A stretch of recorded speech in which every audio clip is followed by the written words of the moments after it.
రీసెంట్గా భారతదేశం 12 nuclear missiles ను సముద్రంలో తిరిగే సబ్మరైన్స్ లో ఫిట్ చేసింది అనే వార్తలు వచ్చాయి. Pak submarines bay of Bengal లో కనిపించాయి అనే వార్తలు వచ్చాయి. సడన్ గా నిన్న తాలిబాన్ ఆఫ్ఘనిస్తాన్ పై డ్రోన్స్ తో స్ట్రైక్స్ చేసింది అనే వార్తలు వస్తున్నాయి. ఇవన్నీ వేరు వేరు సందర్భాల్లో జరిగిన సంఘటనలు అనుకోవద్దు. వీటన్నిటికీ లింక్ ఉంది. జియో పాలిటిక్స్ లో ఎక్కడో స్విట్జర్లాండ్ లో భారత దౌత్యవేత్తలు మాట్లాడిన ఒక స్టేట్మెంట్ వల్ల ఏషియాలో యుద్ధం చెలరేగవచ్చు. డాట్స్ ను కనెక్ట్ చేద్దాం. గేమ్ చాలా ఇంట్రెస్టింగ్ గా ఉండబోతోంది. నా కాంటెంట్ రీసెర్చ్ నచ్చితే వీడియోను లైక్ చేయండి, ఛానల్ ను సబ్స్క్రైబ్ చేయండి. సిప్రి అంటే యూరోప్ యొక్క ఇండిపెండెంట్ న్యూక్లియర్ వాచ్ డాగ్ అనే ఒక సంస్థ ఇండియా సముద్రంలో 12 న్యూక్లియర్ వార్ హెడ్స్ ను డిప్లాయ్ చేసింది, లైవ్ లో ఉంచింది. ఇక కేవలం 12 నిమిషాల్లో పాకిస్తాన్ పై న్యూక్స్ ను ఫైర్ చేసుకోవచ్చు అనే రిపోర్ట్స్ వచ్చిన వెంటనే పాకిస్తాన్ హ్యాంగర్ క్లాస్ సబ్మరైన్స్ ను బే ఆఫ్ బెంగాల్లో దింపి ఇండియాను ఇంటిమిడేట్ చేయడానికి ట్రై చేస్తోంది. మేము తలుచుకుంటే ఇండియాపై 2 ఫ్రంట్ యుద్ధాన్ని కరాచీ నుండి బే ఆఫ్ బెంగాల్ నుండి 2 చోట్ల నుండి దాడి చేయగలము. పాకిస్తాన్ ఇక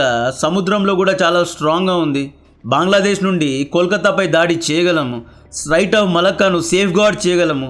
చైనీస్ స్ట్రింగ్ ఆఫ్ పల్స్ స్ట్రాటజీలో ఒక ముఖ్య పాత్రను పోషించగలము అని చెప్పి సందేశం ఇచ్చింది. భారత్ హాస్టైల్ నేబర్స్ తో చేతులు కలుపుతూ ఇండియాకు స్ట్రాటజిక్ మెసేజ్ ఇవ్వడానికి ట్రై చేసింది. జూన్ 10 పీఓకేలో ప్రొటెస్ట్ జరిగింది. పీఓకేలో జరిగే ఉద్యమాన్ని డైవర్ట్ చేయడానికి పాకిస్తాన్ ఆఫ్ఘనిస్తాన్ పై ఎయిర్ స్ట్రైక్ చేసింది. ఈ ఇయర్ ఫిబ్రవరి నుండి దాదాపు 6 సార్లు పాకిస్తాన్ ఆఫ్ఘనిస్తాన్ పై ఎయిర్ స్ట్రైక్ చేసింది, డ్రోన్ స్ట్రైక్ చేసింది. కాబూల్, కాందహార్, పక్తికా ప్రావిన్స్ లో ఇలా ఎన్నో చోట్ల దాడులు చేసింది. 400 మంది ఆఫ్ఘనీ సామాన్య ప్రజల్ని చంపేసింది. ప్రతిదాడి చేయడానికి ఆఫ్ఘనిస్తాన్ సైన్యం దగ్గర యుద్ధ ఆయుధాలు లేవు, అత్యాధునిక డ్రోన్స్ లేవు, టెక్నాలజీ లేదు, జీపీఎస్ లేదు, అసలు ఏమీ లేదు. జూన్ 17 రోజు 10 కంటే ఎక్కువ మెడికల్ బాక్సెస్ ఇండియా నుండి ఆఫ్ఘనిస్తాన్కు చేరుకున్నాయి. కట్ చేస్తే జూన్ 19 2 రోజుల తర్వాత ఆఫ్ఘనిస్తాన్ డ్రోన్స్తో పాకిస్తాన్పై ఎయిర్ స్ట్రైక్స్ చేసింది. ఈ మెడికల్ ఎయిడ్లో ఇండియా ఆఫ్ఘనిస్తాన్కు డ్రోన్స్ను సప్లై చేసింది.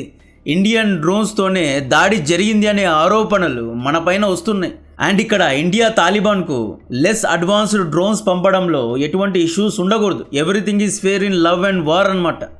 శత్రువుకు శత్రువు మిత్రుడు అనే కాన్సెప్ట్లో మనం వెళ్ళాలి. ఆపరేషన్ సింధూర్ సమయంలో పాక్ వంటి ఉగ్రవాద దేశానికి టర్కీ బైరక్తార్ డ్రోన్స్ను సప్లై చేసినప్పుడు, చైనా పాకిస్తాన్కు శాటిలైట్ డేటా ఇచ్చినప్పుడు, ఇండియన్ ఆర్మీ మూవ్మెంట్స్ యొక్క ఇమేజెస్ పంపినప్పుడు, PL-15 మిజైల్స్ ఎక్స్పోర్ట్ చేసినప్పుడు కరెక్ట్ అయినది ఇప్పుడు తప్పెలా అవుతుంది? ఇక్కడ ఇండియా, పాకిస్తాన్ అండ్ చైనా ఇద్దరికి ఇస్తున్న స్ట్రాటజిక్ మెసేజ్ ఏంటి అంటే we can arm Afghanistan, don't test our patience అంటున్నాం. జూన్ 6న తీసుకున్న ఈ ఇమేజ్ ఒకసారి చూడండి, ఏదైనా గుర్తొస్తుందా? జూన్ 5 అజిత్ దోవల్ గారు రష్యాకి వెళ్లారు. రష్యాలో సెక్యూరిటీ అండ్ డిఫెన్స్ మీటింగ్ జరిగింది. ఆ మీటింగ్ లో వ్లాదిమిర్ పుతిన్ యొక్క రైట్ హ్యాండ్ మ్యాన్ అయిన సర్గేవ్ గారు ఆఫ్ఘనిస్తాన్ డిఫెన్స్ మినిస్టర్తో డిఫెన్స్ ఒప్పందం చేసుకున్నారు. ఆఫ్ఘనిస్తాన్ డిఫెన్స్ మినిస్టర్ మీడియా ముందుకు వచ్చి ఇక నుండి పాకిస్తాన్ మాపై దాడి చేస్తే మా దగ్గర కూడా అడ్వాన్స్డ్ ఆయుధాలు ఉన్నాయని చెప్పి, రష్యా సపోర్ట్ చేస్తుంది అని చెప్పి ఒక పెద్ద స్టేట్మెంట్ ఇచ్చాడు. పాకిస్తాన్ కు వార్నింగ్ ఇచ్చాడు. ఆ టైంలో అదే కాన్ఫరెన్స్ లో అజిత్ దోవల్ గారు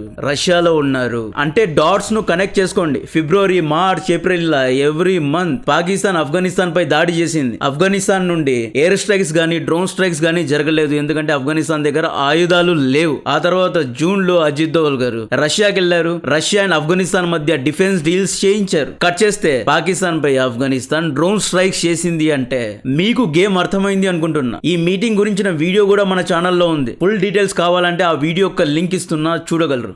ఒకవేళ ఇండియాపై 3.5 ఫ్రంట్ ను లాంచ్ చేయాలి అనుకుంటే, అంటే చైనా, బంగ్లాదేశ్, పాకిస్తాన్ అండ్ 0.5 గల్ వీళ్ళందరూ కలిసి ఇండియాపై దాడి చేయాలి అనుకుంటే ఇండియా కూడా 2.5 ఫ్రంట్ను లాంచ్ చేయగలదు.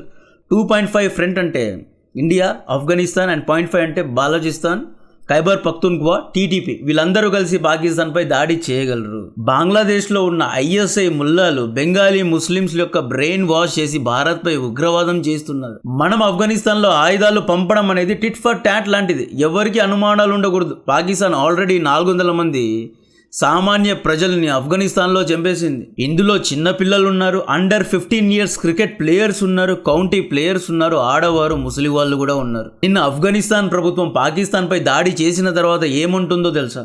పాకిస్తాన్ నుండి ఆపరేట్ అయ్యే ISISK ఉగ్రవాద శిబిరాలపై దాడి చేశాము అనే స్టేట్మెంట్ ఇచ్చారు. అండ్ ఈ దాడి కూడా స్ట్రాటజిక్గా పాకిస్తాన్కు మెసేజ్ ఇవ్వడానికే చేశారు. బలోచిస్తాన్లోని కిలా అబ్దుల్లా, చెంగి డిస్ట్రిక్ట్స్ పై దాడి చేశారు. ఖైబర్ పఖ్తూన్ఖ్వా ప్రావిన్స్లోని కంబర్ ఖేల్ ఏరియాపై దాడి చేశారు. ఇక్కడ తాలిబాన్ అసీం మునీర్కి ఇస్తున్న సందేశం, పాక్లో ఉన్న ఆర్థిక వైఫల్యాలను కప్పిపుచ్చడానికి, పాక్లో జరిగే బలోచ్ సింధ్ తిరుగుబాట్లను డైవర్ట్ చేయడానికి ఇన్ని రోజులు మీరు ఆఫ్ఘనిస్తాన్పై దాడి చేశారు, ప్రజల దృష్టిని ఆఫ్ఘనిస్తాన్పై టీటీపీపై మళ్లించడానికి ట్రై చేశారు, రాపై మళ్లించడానికి ట్రై చేశారు, ఇక నుండి మాపై దాడి చేస్తే ఇరాన్ లాగా అసమెట్రిక్ వార్ఫేర్ చేయడానికి సిద్ధంగా ఉన్నాము అని చెప్పి చాలా పెద్ద మెసేజ్ ఇచ్చారు. డ్రోన్ దాడి అంటే అసమెట్రిక్ వార్ఫేర్ అండి. మైటీ అమెరికన్ ఆర్మీ ఇరాన్ డ్రోన్స్కు భయపడి వెనక్కి వెళ్ళిపోయింది. సీజ్ఫైర్ కోసం కాళ్ళు చేతులు ఆడించింది. ఇరాన్ను పూర్తిగా ఓడించకుండానే వెనుదిరిగింది. ఇరాన్ కంటే 10 రెట్లు మెంటల్ సైకిక్లు తాలిబాన్లు. తాలిబాన్ ముందు ఇరాన్ ఏమీ పనికిరాదు. 1980స్లో సోవియట్ రెడ్ ఆర్మీని ఓడించారు. 2001 నుండి 2021 20 ఏళ్ళు అమెరికన్ ఆర్మీ తాలిబాన్ను ఏమీ చేసుకోలేకపోయింది, వెనక్కి వెళ్ళిపోయింది. వీళ్ళు గనక ఒకవేళ 10,000 డ్రోన్స్ తయారు చేసుకున్నారా, అసీం మునీర్ ట్రౌజర్లు తడుపుకోవడం ఖాయం. ఒకేసారి 100 డ్రోన్స్ కనుక వీళ్ళు ఇస్లామాబాద్ రావల్పిండిపై ఫైర్ చేస్తే పాకిస్తాన్ దగ్గర ఉన్న anti missile defence system over power అవుతుంది. ఇన్ బిట్వీన్ పాకిస్తాన్ దగ్గర పని చేసే యాంటీ మిజైల్ డిఫెన్స్ సిస్టమ్స్ లేవు. HQ-9 ఉంది, బట్ అది గురకబెట్టి నిద్రపోతుంది. ఆపరేషన్ సింధూర్లో కూడా Pakistan anti missile defence systems ఏవీ పని చేయలేదు. పాక్ వార్షిప్స్పై డ్రోన్స్తో దాడి చేయగలరు. రావల్పిండి కొట్ట ఇస్లామాబాద్పై కూడా దాడి చేయగలరు. కాశ్మీర్లో మళ్ళీ యుద్ధం జరిగిందా? తాలిబాన్ వెస్ట్ నుండి దాడి చేస్తే మనం ఈస్ట్ నుండి దాడి చేసి పాకిస్తాన్ను 2 చోట్ల నుండి బిజీ చేయగలం. చైనా సీపాక్ ప్రాజెక్టులో సైకిల్ కూడా వెళ్లకుండా చూసుకుంటారు. చైనా ఏమనుకుంది అంటే పాకిస్తాన్కు సపోర్ట్ చేసి యుద్ధ ఆయుధాలను అమ్మేసి ఇండియన్ ఓషన్లో, అరేబియన్ సీలో, బే ఆఫ్ బెంగాల్లో మినీ సూపర్ పవర్ లాగా లేదా ఒక ప్రాక్సీ గ్రూప్ లాగా పెట్టుకుందాం అనుకుంది. బట్ ఆఫ్ఘనిస్తాన్లో చైనీస్ ప్రాజెక్ట్స్ కూడా ఉన్నాయి. ఆఫ్ఘనిస్తాన్ నుండి చైనాకు ఈజీగా వెళ్ళొచ్చు. అండ్ ముఖ్యంగా చైనా మర్చిపోయిందేమో జిన్జియాంగ్లో ఉన్న ఉయ్ఘర్ ముస్లిమ్స్పై కూడా ఇండైరెక్ట్గా ప్రాక్సీగా రెచ్చగొట్టే ప్రయత్నాలు తాలిబాన్లు చేయగలరు. కాబట్టి చైనా జర జాగ్రత్తగా ఉండాలి. అంటే బే ఆఫ్ బెంగాల్లో 4 సబ్మరైన్లు వేసుకొచ్చేస్తే భయపడతారు అనుకున్నారు. ఒక బలహీనుడి చంపపైన 1-2 సార్లు కొడితే ఊరికే ఉంటాడు. రిపీటెడ్గా అదే పనిగా కొడుతూ ఉంటే ఏం చేస్తాడు? తిరిగి కొడతాడు, లేదా దూరంగా వెళ్ళి రాయైనా విసురుతాడు, లేదా ముఖం మీద ఉమ్మైనా ఉమ్ముతాడు. తాలిబాన్ కూడా ఇప్పుడు ఇదే చేస్తోంది. ఫిబ్రవరి 22 నుండి వరుసగా దాడులు చేశారు. అసీం మునీర్ ఏమంటాడు అంటే తాలిబాన్ భూమి మీద లేకుండా చేస్తా అంటాడు, అణ్వాయుధాల ప్రయోగం చేస్తామంటారు, అండ్ ఇండియాను ఇంటిమిడేట్ చేయడానికి ట్రై చేస్తున్నారు. అంతేకాదు రీసెంట్గా వీళ్ళు చాలా పెద్ద ఉగ్రవాద దాడి చేయడానికి ట్రై చేశారు. అసలు ఏం జరిగింది అంటే 2 మాస్టర్ మైండ్స్ అనమాట. షేజాద్ భట్టి, ఇతను గ్యాంగ్స్టర్గా ఉండేవాడు, ఇప్పుడు ఉగ్రవాదిగా మారారు. ఇతని క్లోజ్ అసోసియేట్ అయిన అజ్మల్ గుజ్జార్, వీళ్ళిద్దరూ ఏం చేశారు అంటే ఐఎస్ఐ దగ్గర డబ్బులు తీసుకున్నారు. వీళ్ళు ఐఎస్ఐ పంపిన మత్తు పదార్థాలను అంటే తెల్ల పౌడర్ను అండ్ యుద్ధ ఆయుధాలను డ్రోన్స్ ద్వారా రిసీవ్ చేసుకున్నారు అన్నమాట. హైబ్రిడ్ ప్రాక్సీ వార్ఫేర్ చేయడానికి ట్రై చేశారు.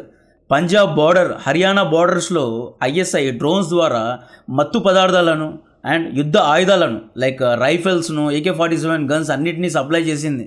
ఇలా డ్రోన్ డెలివరీనే డెడ్ డ్రాప్ అంటారు. పంజాబ్ బార్డర్లో ఉన్న వ్యవసాయ భూముల్లో ఈ డెలివరీ అనేది జరుగుతుంది. విత్ కోఆర్డినేట్స్ ఏం చేస్తారు అంటే లోకల్స్ దీన్ని పికప్ చేసుకొని ఢిల్లీ NCR లేదా ముంబైకు తరలిస్తారు. Social media platforms like telegrams ద్వారా లోకల్స్ను రెచ్చగొడుతూ యూపీ, పంజాబ్లో యూత్ను బ్రెయిన్ వాష్ చేసి భారత్కు వ్యతిరేకంగా ఉగ్రవాదం చేయడానికి ప్లాన్ చేస్తున్నారు. ఐఎస్ఐ పంపిన యుద్ధ ఆయుధాలను వాడి వీళ్ళు బాంబ్స్ కానీ లేదా ఉగ్రవాద కార్యక్రమానికి ట్రై చేస్తున్నారని చెప్పి 2 పట్టుకున్నారు. వీళ్ళ దగ్గర 5 సెమీ ఆటోమేటిక్ పిస్టోల్స్ దొరికాయి, 41 లైవ్ క్యాట్రిజెస్ దొరికాయి, 7 mobile phones and encrypted chats దొరికాయి. వీటిలో ఎన్నో వాయిస్ నోట్స్ ఉన్నాయి, లోకల్ కోఆర్డినేట్స్ ఉన్నాయి, చాట్ లాగ్స్ ఉన్నాయి. ఇండియాలో ఉన్న భట్టి, గుచ్చారి ఇద్దరు పాకిస్తాన్ ఐఎస్ఐ ఏజెంట్స్తో గత 3 నెలల నుండి ఎన్నో చాటింగ్స్ అండ్ వాయిస్ మెసేజెస్ పంపారంట. అండ్ వీళ్ళు యుద్ధ ఆయుధాలను SUV వెహికల్ ద్వారా తరలించారు. సో ఈ మొత్తం గ్యాంగ్ను పట్టుకున్నారు.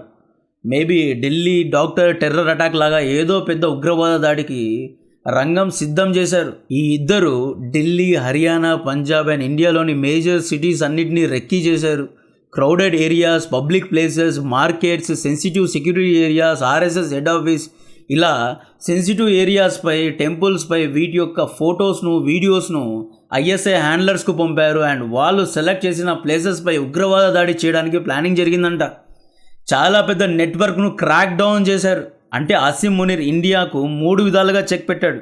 ఒకటి, బంగ్లాదేశ్లో ఉన్న బెంగాలీ ముస్లిమ్స్ను రెచ్చగొట్టి కోల్కతాపై లేదా ఈస్ట్లో దాడి చేయడానికి ట్రై చేస్తున్నాడు.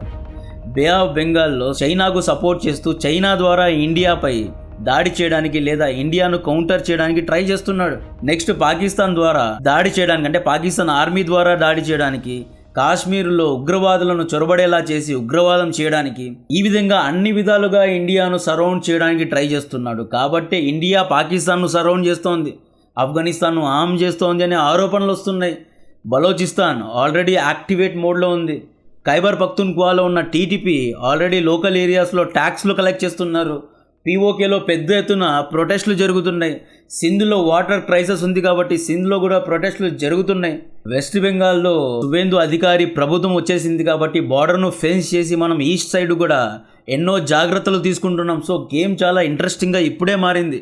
Pakistani handler, social media handles, keyboard warriors, X గ్రూప్లో ఉన్న ఐటీ గ్రూప్స్ అన్ని రంగంలో దిగి ఆ మెడికల్ ఎయిడ్లో ఇండియా డ్రోన్స్నే పంపింది అని చెప్పి ఎన్నో ఆరోపణలు చేస్తున్నారు. ఇండియా డ్రోన్స్ పంపడంలో ఎటువంటి తప్పు లేదు. రిపీటెడ్గా పాకిస్తాన్ ఆఫ్ఘనిస్తాన్ పై దాడి చేసినప్పుడు రెస్పాన్స్ ఇవ్వడానికి బలహీనమైన దేశాలకు సపోర్ట్ చేయొచ్చు. హమాస్, హెజ్బుల్లా, హౌతీకు ఇరాన్ సపోర్ట్ చేసినప్పుడు, ఐసిస్ కు అమెరికా ఇండైరెక్ట్ గా సపోర్ట్ చేసినప్పుడు, 1980s లో ముజాహిదీన్లకు సిఐఎస్ఐ ఇద్దరు కలిసి ఆర్మ్ చేసినప్పుడు, తాలిబాన్ కు పాకిస్తాన్ ఆర్మ్ చేసినప్పుడు ఇవన్నీ గుర్తుకు రాలేదా? సిరియాలోనే హెచ్టిఎస్ గ్రూప్ కు టర్కీ ఇండైరెక్ట్ గా సపోర్ట్ చేసినప్పుడు, ఆపరేషన్ సింధూర్ యుద్ధంలో యుద్ధ నౌకలను టర్కీ అరేబియన్ సీలో దింపినప్పుడు ఇవన్నీ గుర్తుకు రాలేదు. ఇప్పుడు ఆఫ్ఘనిస్తాన్ కు లో గ్రేడ్ డ్రోన్స్ వెళ్తేనే ఇంత భయపడాలా? సో దీని గురించి మరిన్ని డీటెయిల్స్ ఇస్తూనే ఉంటా. కాంటెంట్ నచ్చితే వీడియోను లైక్ చేయండి, ఛానల్ను సబ్స్క్రైబ్ చేసి అందరికీ షేర్ చేయండి. జై హింద్.